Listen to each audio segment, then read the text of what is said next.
शुभ लाभ दोस्तों। सबसे पहले तो मनी मदन वेंचर्स के इस यूट्यूब चैनल को सक्सेसफुल बनाने के लिए आप सभी का बहुत बहुत शुक्रिया। आज से हम एक नई प्लेलिस्ट शुरू कर रहे हैं, प्रॉपर्टी की पाठशाला। प्रॉपर्टी की पाठशाला का मतलब है कि प्रॉपर्टी खरीदने से, बेचने से और इस ट्रांजिशन के दौरान जितनी भी एक्टिविटीज़ होती हैं उनको आप स्मूथली कैसे एग्जीक्यूट करें, कैसे अच्छे से अपने आप को नॉलेजफुल बनाएं, रिसोर्सफुल बनाएं, उस सब की जर्नी हम इसमें शो करेंगे। पहली सीरीज़ में प्रॉपर्टी की पाठशाला में हमारे साथ हैं CA Amit Jain sir. CA किसी भी रियल एस्टेट ट्रांजैक्शन की रीड होता है। यूजुअली हम केवल बाइंग सेलिंग पर फोकस करते हैं, पर एक सीए के एंगल से क्या क्या चीज़ें हैं जो हमें समझनी चाहिए, इसके लिए मैं स्वागत करता हूं अमित जैन जी का। Amit ji, thank you. और हम शुरुआत करते हैं प्रॉपर्टी की पाठशाला के पहले एपिसोड से। Can real estate investment lead to financial freedom? Well, the answer is yes. And how? आज इस पाठशाला में हम यही डिस्कस करेंगे. So thank you Manish for introducing me. And I'm Amit Kumar Jain. I am a chartered accountant, partner at firm Rathi Jain and Associates. आज हम यहाँ पे ये डिस्कशन करेंगे कि एक रियल एस्टेट ट्रांजैक्शन के क्या क्या टैक्स इम्प्लीकेशन होते हैं, हम कैसे एज एन इन्वेस्टर पैसे से पैसा बना सकते हैं by investing in real estate and ensuring minimum capital gain tax, or how we can structure it. So moving to the agenda of today's discussion, we'll first discuss what are real estate transactions, capital gain कैसे calculate होता है, क्या tax rates हैं, क्या क्या exemptions है जो हम claim कर सकते हैं to make sure that we minimize our taxation in capital gain transaction, and what are the compliance and other tips behind that. So real estate transaction एक होता क्या है? चाहे आप प्रॉपर्टी खरीद रहे हैं या बेच रहे हैं, रेंट पे ले रहे हैं, लीज कर रहे हैं, जॉइंट डेवलपमेंट एग्रीमेंट के थ्रू आप प्रॉपर्टी कंस्ट्रक्ट कर रहे हैं, या फिर आप रीट्स के थ्रू इन्वेस्ट कर रहे हैं, लिस्टेड इन्वेस्टमेंट्स, ये सब एक रियल एस्टेट ट्रांजैक्शन में फॉल करता है। किसी भी रियल एस्टेट ट्रांजैक्शन में अगर आप एंटर करते हो तो कॉन्सिक्वेंस क्या है, या तो आप उसको होल्ड रखोगे या फिर आपका फोकस होगा पैसे से पैसा बनाना। पैसे से पैसा बनाना मतलब बाइंग एंड सेलिंग और investing to get lease income. So आज हमारा फोकस सिर्फ और सिर्फ कैपिटल गेन पे होगा, जो कि बाइंग एंड सेलिंग है। व्हेनेवर हम कोई एक कैपिटल एसेट खरीदते हैं, बेचते हैं, बीच का जो प्रॉफिट होता है वो टैक्सेबल होता है। हाउएवर इसमें एक छोटा सा एक्सेप्शन है, एग्रीकल्चर लैंड। एग्रीकल्चर लैंड जो कि आपके रूरल एरिया के में आता है या कि अर्बन एरिया के अंदर नहीं आता, उसे कैपिटल एसेट नहीं कहते हैं। Hence any form of other real estate investment जो हमने पहले डिस्कस किया था, चाहे आप कमर्शियल प्रॉपर्टी ले रहे हैं, रेजिडेंशियल प्रॉपर्टी ले रहे हैं, प्लॉट ले रहे हैं, अर्बन एरिया में एग्रीकल्चर लैंड ले रहे हैं, ये सब एक कैपिटल एसेट के डेफिनेशन में फॉल करता है। कैपिटल गेन कंप्यूटेशन, जैसा कि हमने कहा था, सबसे पहले ये समझना ज़रूरी है कि कैपिटल गेन कैलकुलेट कैसे होता है। आपका sale consideration minus index cost of acquisition, indexation पे हम बाद में आएंगे, cost of improvement and less transfer expense which is like brokerage, stamp duty, etc. उसमें so that is how we determine the capital gain. Exact calculation के लिए I'll again recommend you go to your CA, उनसे calculation करवाओ to make sure that the computation is the best जो आपको favor कर रहा हो। अब एक capital gain transaction में based on your holding period ये determine होता है whether it is a short term capital gain या फिर long term capital gain, and why this bifurcation is important to determine your tax rate in the transaction. तो short term capital gain क्या होता है? जब भी आप किसी रियल स्टेट में इन्वेस्ट करते हैं और आपका होल्डिंग पीरियड 24 महीने से कम का होता है तो उसे शॉर्ट टर्म बोलते हैं, और उस पर जो भी गेन होता है that is normally tax at your slab rate. आपका अपना जो भी कैपिटल या इनकम टैक्स का स्लैब रेट आ रहा है उसके ऊपर टैक्स होता है। जब 24 मंथ से ज़्यादा की होल्डिंग होती है that is termed as long term, and long term पे जो गेन होता है दैट इज़ टैक्सड इधर एट 12.5% फ्लैट या फिर 20% इंडेक्स्ड, डिपेंडिंग अपॉन आपका डेट ऑफ परचेज क्या था। अगेन इस पूरे में एक एक्सेप्शन है which is REIT investment. Listed REIT investments का शॉर्ट टर्म या long term period is calculated based on 12 months, and for short term it is taxed at 15%, long rate term again tax at 12.5%, however subject to exemption of 1.25 lakh, जो कि किसी भी otherwise listed equity या mutual fund के investment में आपको मिलता है। Between indexation, whether to choose for indexation और नॉट, 12.5% पे टैक्स करवाना है या 20% पे टैक्स करवाना है, ये आप कैसे डिसाइड करोगे? अगर आपने प्रॉपर्टी 23 जुलाई 2024 ये डेट ध्यान रखिएगा, ये हमारा एक मैजिक डेट है। इस डेट में काफ़ी सारे चेंजेस किए गए थे in the overall long term capital gain computation and period में, टैक्स रेट में, देयर वर सब सिग्निफिकेंट चेंजेस। तो हम उस चेंज के बाद का डिस्कशन कर रहे हैं आज। अगर आपने 23 जुलाई 2024 के पहले प्रॉपर्टी एक्वायर किया था, आपको 12.5% विदाउट इंडेक्सेशन या फिर 20% विद इंडेक्सेशन पे कैलकुलेशन करना है, और जो भी आपका लोअर टैक्स रिजल्ट कर रहा होगा based on the computation, you must go for that. However for an NRI, क्योंकि ट्रांजैक्शन पे टीडीएस डिडक्ट होता है, and in case of NRI पूरे सेल वैल्यू पे टीडीएस डिडक्ट होता है, तो it is always favourable at least initially go for 12.5% flat without indexation. Eventually whatever at the time of closing जो आपके लिए beneficial होगा, you can opt for that. अब मैंने आपको स्टार्टिंग में बोला था कैसे आप रियल स्टेट में इन्वेस्ट करके पैसे से पैसा बना सकते हैं। इमेजिन आपने कोई 100 रुपये की चीज़ खरीदी, उसको 200 रुपये पे बेचा, 100 रुपये का गेन था। अगर नॉर्मली आप 100 रुपये का इनकम कर रहे होते and imagining you falling eight 30% tax rate, आप उस पर 30 रुपये का सरकार को टैक्स दे रहे होते हैं। बट हमारे पास ये 3 क्रिटिकल सेक्शन है, सेक्शन 54, 54EC एंड 54F। हम इनका यूज़ करके उसी पैसे को फर्दर इन्वेस्ट करके हम टैक्स एग्जेम्पशन क्लेम कर सकते हैं, may be up to 100% depending upon the profit, however capped at 10 crores, and make sure that without even paying tax हम प्रॉफिट भी कमाएं और फिर उसे री इन्वेस्ट करके हम फर्दर प्रॉफिट कमाएं। क्या है ये 3 सेक्शन, उसका डिटेल्स हम अब डिस्कस करेंगे।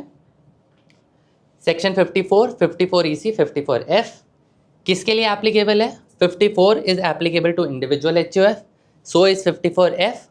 However 54EC is available to any tax payer, चाहे वो कंपनी हो, LLP हो, anything.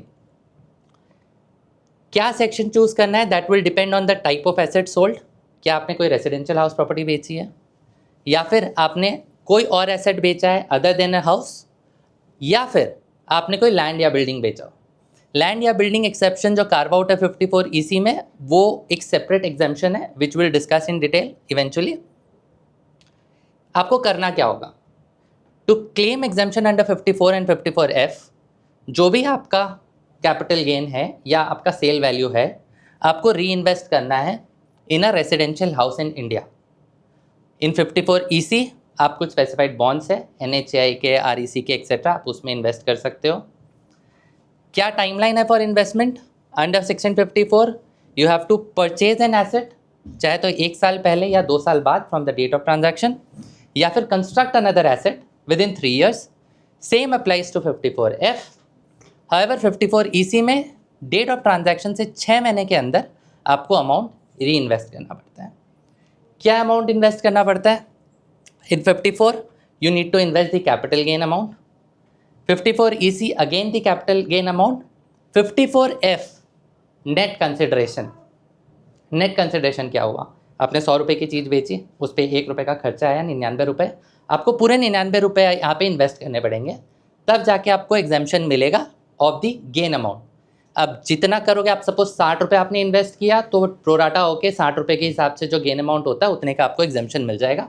However the exemption both under 54 and 54F has been capped at 10 crores। इन सेक्शन में आप 10 करोड़ से ज़्यादा का गेन नहीं ले सकते, तो चाहे आपका कैपिटल गेन अगर 10 करोड़ से ऊपर हुआ है, imagine 12 crore, 13 crore, whatsoever it is, तो आपका बियॉन्ड 10 करोड़ जो गेन है उस पर आपको टैक्स देना ही पड़ेगा। वहाँ पे हमारे पास कोई चॉइस नहीं है। की कंडीशन, यहाँ पे जो घर खरीदा था आपने, वो कम से कम आपको 3 साल तक होल्ड करना पड़ेगा। 54F के लिए भी ये कंडीशन एप्लीकेबल है, plus you should not own more than 1 house on the date of transfer.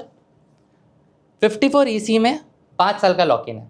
अगर आपने इन बॉन्ड्स में इन्वेस्ट किया है 5 साल तक, दिस आर नॉन ट्रांसफरेबल, आप इससे पैसा विड्रॉ नहीं कर सकते। So only if you have a visibility कि आप 5 साल तक उस पैसे को नहीं टच करोगे, तो आप इसमें इन्वेस्ट कर सकते हो। अब 54EC में एक कैच है। इमेजिन आपने मार्च मंथ में एक प्रॉपर्टी बेचा, आपने 1 करोड़ रुपए का कैपिटल गेन आया, आप 50 लाख मार्च में इन्वेस्ट कर दीजिए, 50 लाख अप्रैल में इन्वेस्ट कर दीजिए, पूरे 1 करोड़ का टैक्स फ्री। क्यों? 50 लाख की जो लिमिट है ये पर ईयर है, not based on number of property sold etcetera etcetera, no other caveats. You can claim this benefit every year up to 50 lakh rupees. So this is a brief on capital gain, हम कैसे benefit ले सकते हैं, कुछ कुछ basic compliance इसके around जो हमें ध्यान रखना पड़ेगा।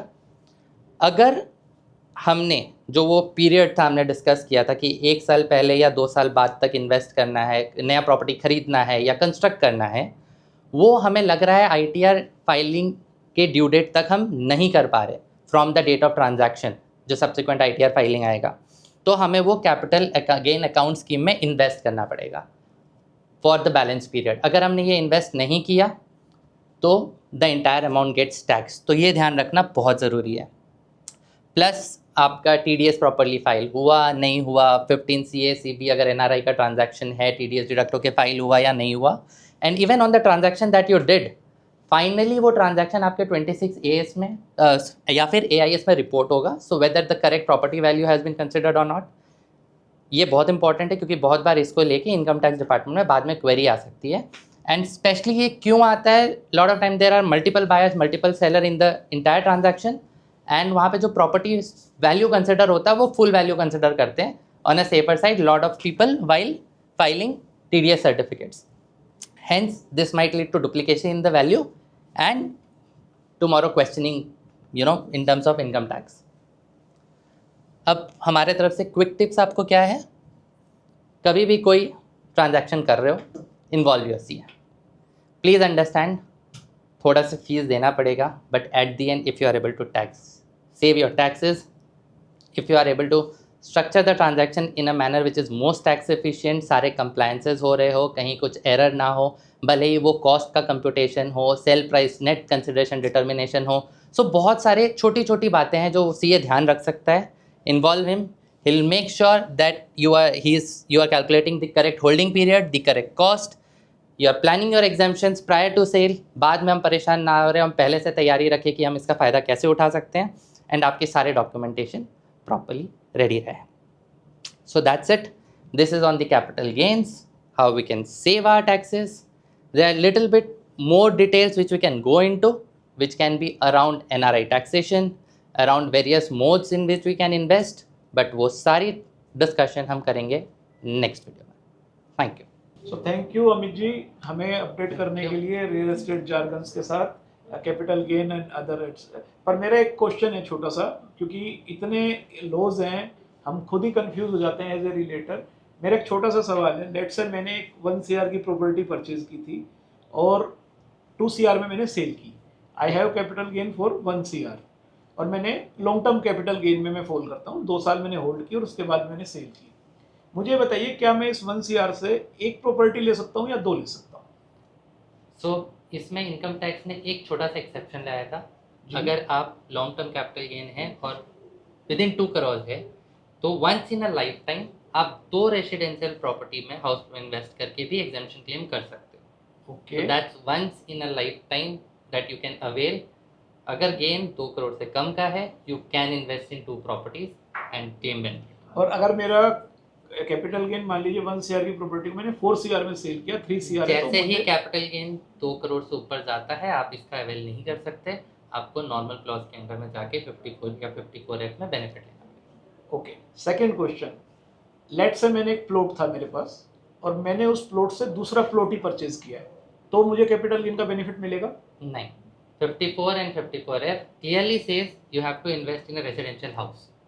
ओके, एक प्लॉट हाउस के डेफिनेशन में नहीं आता है until and unless there is a construction done over that, या फिर आप कंस्ट्रक्शन प्लान कर रहे हो और आप कंस्ट्रक्शन प्लान में विद इन 3 इयर्स आप इन्वेस्ट कर रहे हो to build a house.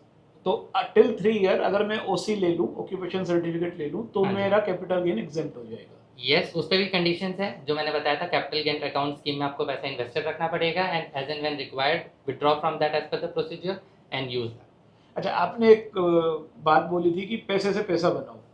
For example, मैंने एक प्लॉट में कैपिटल गेन बुक किया या किसी मेरे अपार्टमेंट में कैपिटल गेन बुक किया, मैं किसी रूरल एरिया में जाके एग्रीकल्चर लैंड ले लेता हूँ, हाँ जी, तो भी मुझे कैपिटल गेन देना पड़ेगा? इस केस में कैपिटल गेन देना पड़ेगा क्योंकि agriculture land is again not a capital asset in a rural area, plus it is not even a residential house. However इसको हमें थोड़े अलग तरीके से देखना पड़ेगा। ये कैपिटल एसेट नहीं है, तो अगर एक एग्रीकल्चर लैंड है रूरल एरिया में और हम उसे बेचते हैं इवेंचुअली और वहाँ हमें कोई गेन मिलता है, तो वो एग्रीकल्चरल इनकम में फॉल करेगा, और एग्रीकल्चरल इनकम इंडिया में एग्जाम्प्ट है। सो वैसे आप प्लानिंग कर सकते हो, आपकी हेल्प लेके हमारे व्यूअर्स प्लान कर सकते हैं कि वो इन्वेस्टमेंट एग्रीकल्चर लैंड में करें, जहाँ पे वो सेल करके गेन भी कमाए और टैक्स भी ना देना पड़े। मतलब पैसे से पैसा बनाए। हाँ जी। तो दोस्तों ये है अमित भाई। आपको कोई भी जानकारी, आपका कोई भी स्पेसिफिक क्वेश्चन है तो आप प्लीज़ कमेंट्स में लिख दें, हम कोशिश करेंगे उनको आंसर करने की, सोल्व करने की। अमित जी की स्पेशलाइज सर्विसेज आपको अवेल करनी है, हम इनका नंबर भी आपको प्रोवाइड कर देंगे। उम्मीद है ये एपिसोड आपको पसंद आया होगा। प्लीज़ लाइक सब्सक्राइब करें ताकि हमारा भी मोटिवेशन बढ़े। अगले एपिसोड में अमित जी के साथ ही हम डिस्कस करेंगे एनआरआई कैपिटल गेन, और अलग इसमें डीप डाइव करने की कोशिश करेंगे, पर उसके लिए आपके कमेंट्स ही हमें सबसे ज़्यादा ज़रूरी होंगे ताकि हमारा मोटिवेशन बढ़े। तो दोस्तों प्रॉपर्टी की पाठशाला के पहली एपिसोड में आपका अगेन स्वागत है, और मैं अपनी कंपनी की तरफ से एक ही बात कह सकता हूँ, शुभ लाभ।